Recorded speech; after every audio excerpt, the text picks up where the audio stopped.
Totoo pala kapag may edad ka na, saka mo lang ma-realize ang ganda ng buhay nung bata ka pa. Noon simpleng saya lang sapat na. Laro sa labas, tawanan kasama ang mga kaibigan, at uwi sa bahay na pagod pero masaya. Wala pang mabibigat na problema, wala pang responsibilidad na kailangang buhatin araw-araw.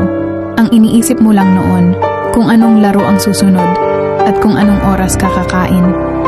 Pero habang tumatanda tayo, saka natin naiintindihan na hindi pala madali ang buhay. May mga pangarap kang kailangan ipaglaban, may pamilya kang gustong bigyan ng magandang kinabukasan. Doon mo marirealize na ang mga simpleng araw noong bata ka ay mga panahong hindi mo na mababalikan.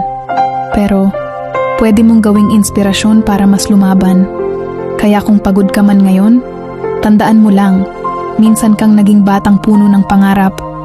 At hanggang ngayon nasa iyo pa rin ang lakas na iyon para ipagpatuloy ang laban sa buhay.